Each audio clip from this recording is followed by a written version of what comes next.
Welcome to another edition of the Proactive Prevention Podcast.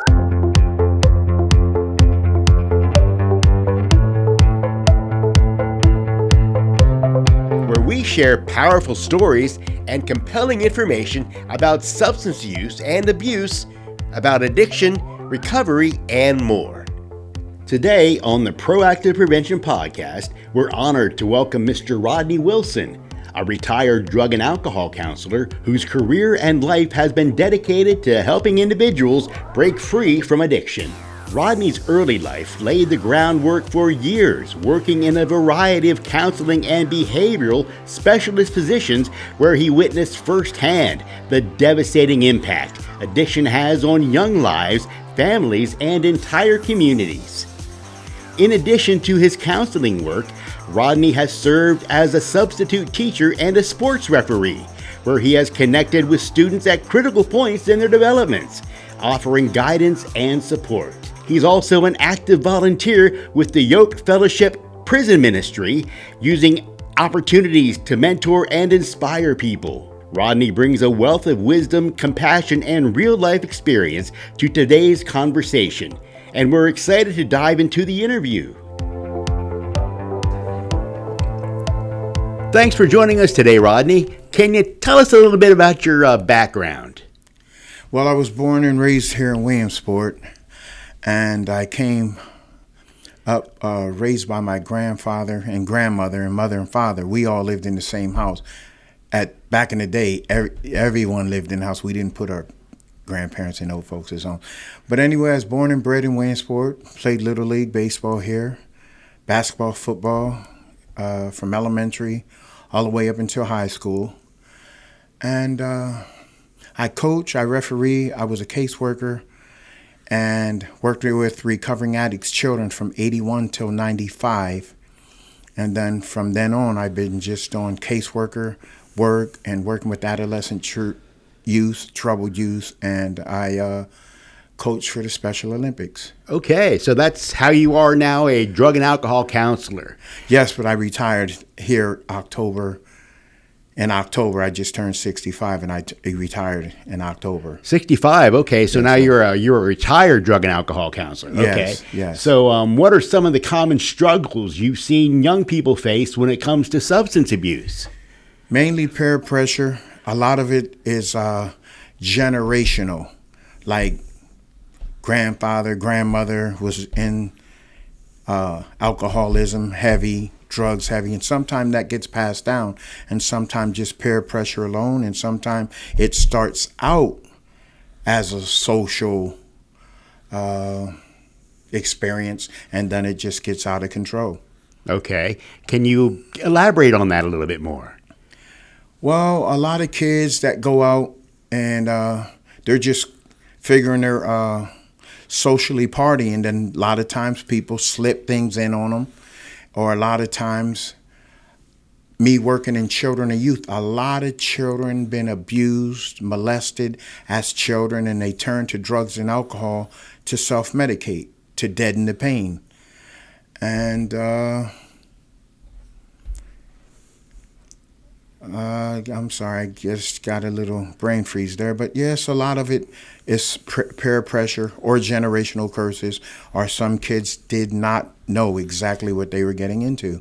You know, Road Radio USA is a touring school assembly prevention education program for young people, mainly middle school kids, but we are in the high schools as well. And tell me how the young people, middle-aged school children, I know you're a referee in schools, middle and high school kids, mainly football, is that right? Or also basketball and wrestling? Tell me about that. No, I referee basketball, football, and baseball. Oh, baseball as well. Now tell me about those kids. How are they dealing with the drug and alcohol issues? A lot of them are doing it because they're socially getting involved, and a lot of them I see nowadays being in the sports and recreation field, kids are getting injured on the court instead of ice and ibuprofen like we used to do when I was coming up. Nowadays, some of these kids are being prescribed Vicodin, oxycodone, and it's much too much for them. And they're going outside the guidelines of taking a prescription, and then they get hooked on that opioid. And then once the opioids become too expensive, and the prescriptions become too expensive, then they turn to the street heroin, which is much cheaper. What's that like in Lycoming County? Tell me about that.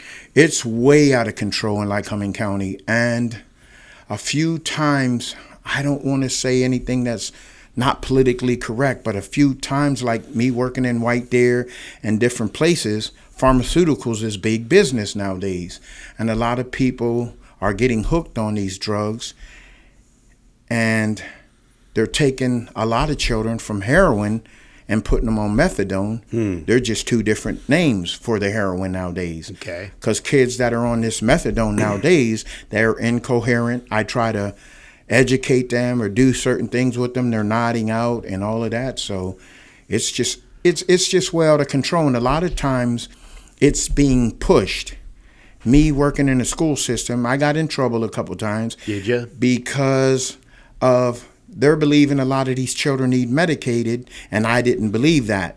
And it was said, well, Rodney, you're messing up our grant money. If we don't have so many kids on medicine at this time of year and this time, these numbers and these numbers. So what they told me is last hired, first fired.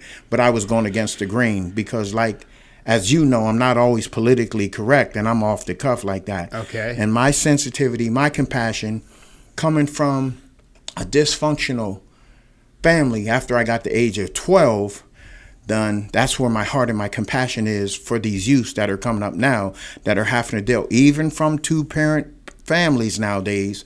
It's just like the peer pressure, I don't know how I would word it in the slipping in the addiction. Like I said, these kids from well-to-do families or what have you, when they go to these doctors, those prescription medicines become very, very expensive. And so the kids are turning to the street drugs now, which is much cheaper.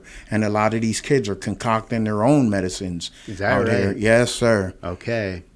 Tell me about that. Tell me about fentanyl in this area. Tell me about it around here. Well, fentanyl is kind of new, but it seems like they're putting fentanyl in everything. Because I got hurt over the summer on my electric bike. It took off on its own, and it stretched me, and I didn't rip it, but I stretched my groin to where my whole lap turned black. And when I went to the hospital, everything that they prescribed me with the oxycodone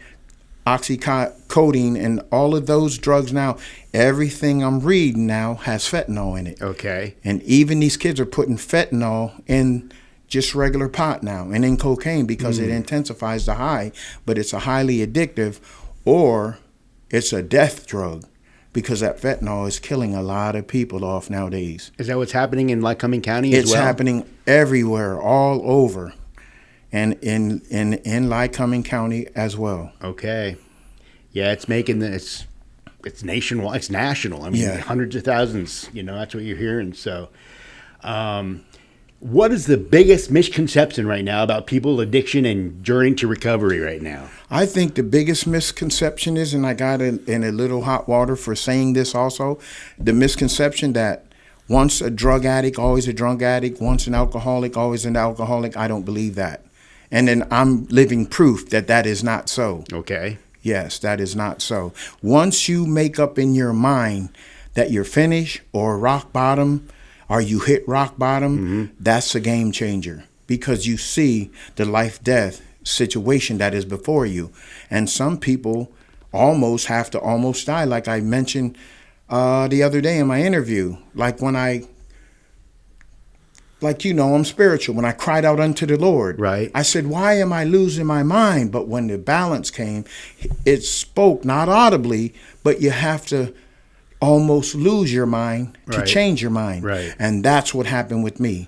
And then once I had that self-love and started looking at myself and caring for myself more, it just changed the dynamics of everything that I was going through, everything that I was doing, all the abuse I was putting myself through, and everything that was detrimental to my health and to my being. And the things that really kept me being grounded and rooted in the Lord, reading, studying, praying, fasting, And then also remembering what my elderly grandparents told me.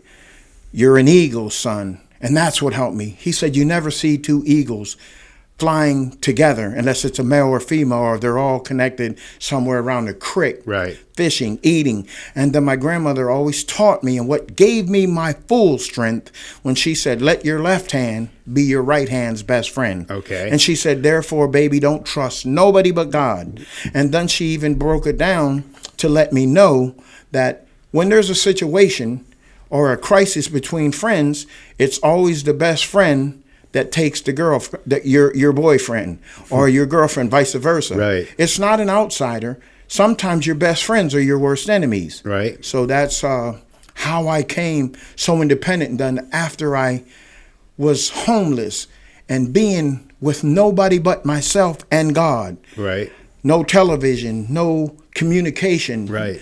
Everything became a storybook. The cloud formation, up at night, seeing cats in the alleys and stuff. I picked up and I was learning from everything that I was seeing. Okay. It was education. It was a blessing and a lesson. And sometimes your best lesson is learned in your pain. Okay. And if I can be here to help somebody from going through that pain, it is a very, very bad experience that anyone would go through once you get into drugs and alcohol. Good way to put it, yes. Thank you. Yes, very good way to put it. So, what advice would you give to young people who are feeling pressured now to try substances or who are struggling with addiction? I'd like to talk to you right now about vaping. Tell me about that. I don't know much about that. I see it. Okay. But I don't know much about it. I couldn't go in detail about something that I don't know about. I see it and I know it's not very healthy. Okay. Because the people that I see, when they don't have their vape, it seems like they're losing control of their being, losing control of their normal state. Right. Like they become angry. It's an addiction. That's all I can tell you about it. Okay, good to know. Yes. You shared before about how accountability plays an important role now in the recovery process. How can young people now start to take responsibility for their choices or abstain from substances? Well, the only thing I think about what worked for me, my accountability, as once I came to myself and came to the realization of myself and what I went through, my accountability was to others. Okay. Because as I went through what I went through, I realized my life was not my own. I wasn't saved just to be saved. I was saved to save others. Right. And to help others come through. So that accountability, find somebody. And find somebody that you can help. Find somebody that you can speak through. Like young people, when you're going through an addiction, there's always someone worse off than you. And like I said, I was raised by my grandmother, and grandfather, so they always gave me those metaphors and different things to go on. And my grandmother said something what stuck to me. I cried about not having any shoes until I seen a man with no feet.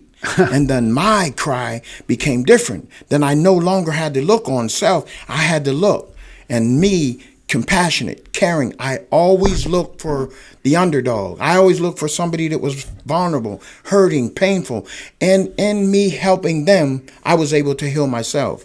Because right now I still have a wounded child in me. Right. So I'm helping those children. And as I'm helping those children, that wounded child in me is also growing. Right. Because when I see the love and I see the tears of joy and I see them growing and I see them becoming productive citizens and getting that self-love and that self-awareness is so very, very important. And you have to take accountable before you can take accountability over a thing. You have to admit that there is a problem in you. Sure. You have to admit that you're dealing with a crisis. You have to admit that you are broken and you need help from somebody, and your accountability is to self first. Right. That first love, that accountability starts and it ends with you. You're right, Rodney. Thank you. Wow, you really talk about things really good. I can't thank you enough for coming in here to help us with this podcast. Thank you. So thank you so very much. Is there anything else you think you'd like to share with us today?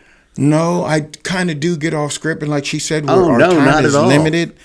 But okay. You can go right away now. Help us with this. You've done the podcast. I can't thank you enough. Is there anything else you'd like to share right now? No, just really have self-love. And if you can stay grounded and rooted in the Lord.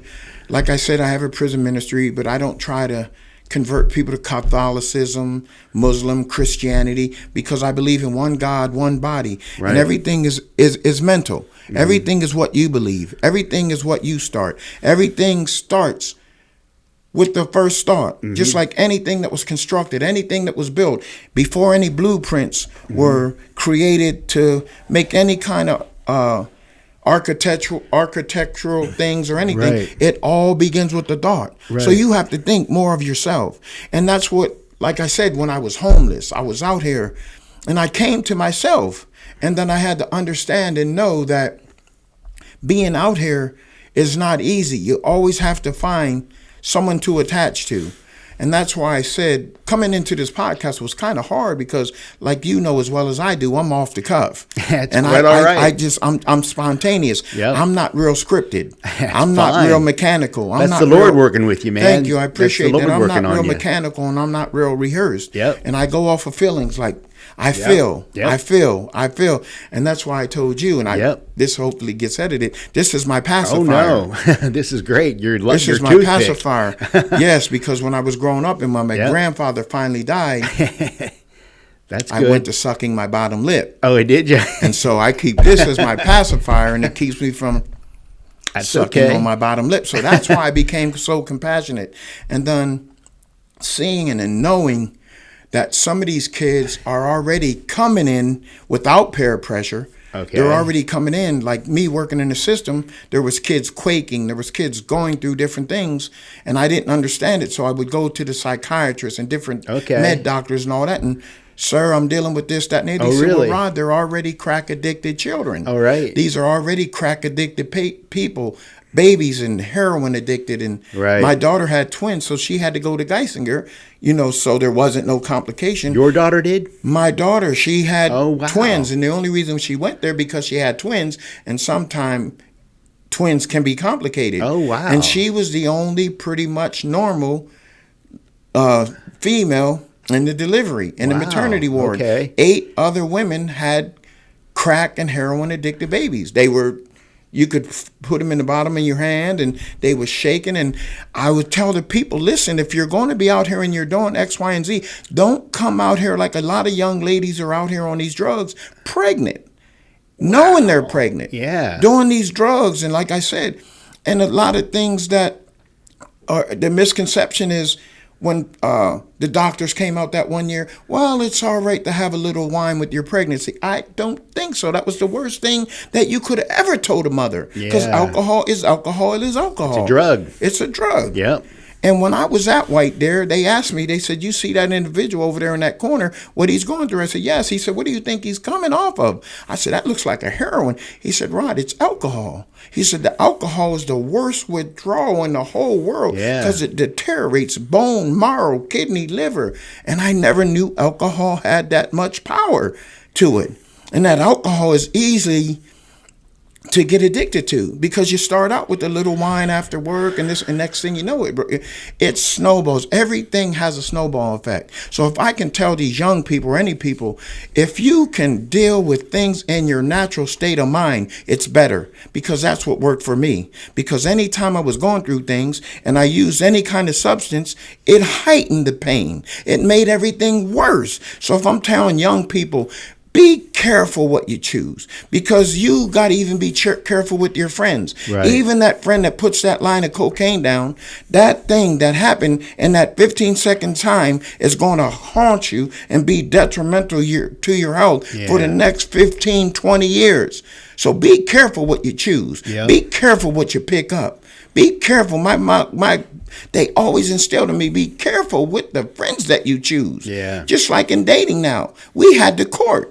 We had to date for a while. I had to get to know this young lady. I couldn't just jump into this and that. And that's what people are doing nowadays. They're not taking their time with anything. Yeah. And it's becoming detrimental to their health and to their mental. And once that emotional state gets wounded, that's a hard fight to come back from.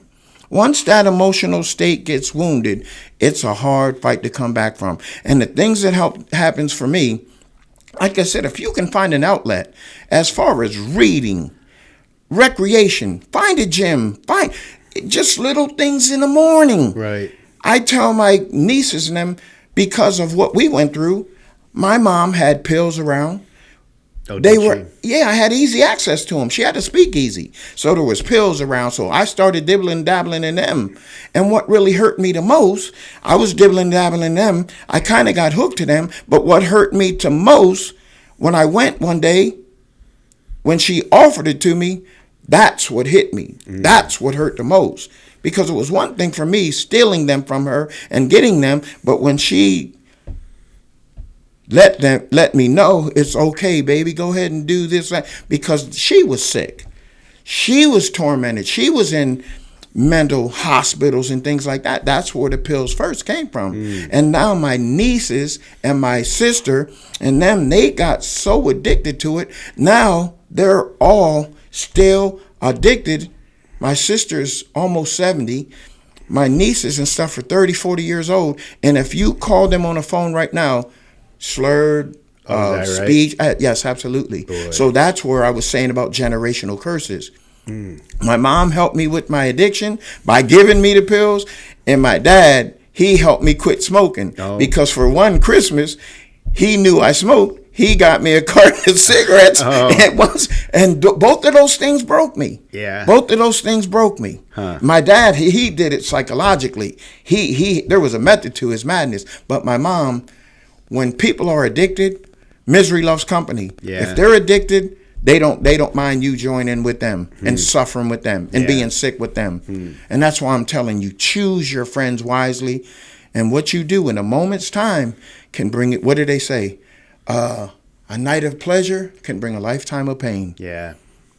So that's in a nutshell. And if you have any more answers, because I might sit here till 4 or 5, but anyways, but I appreciate you. I thank you. Okay. And I said it's bigger than a podcast because God has a divine plan and a purpose, and he had put us together. So whatever you can use out of this, or whatever, how you edit it, or however you put this together, I am so thankful. Good. I am so grateful for your discernment, your compassion, the love that you had for me, the love that you had for the Lord, and the things that he had taken you through and to bring you to this point, because right now you're growing. And the love I have from you, we're going to go out and eat. We're going to get together. We're going to sup together because this was bigger than the podcast. Man, thank you so much, Rodney. Thank you. I appreciate you. Okay, God bless you. All right, I sounds needed good. This.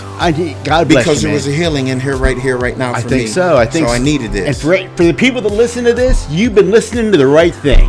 Thanks, Rodney. Yes, you're welcome. All right. Thanks for listening to the Proactive Prevention Podcast. Until next time, this is Jimbo in stereo.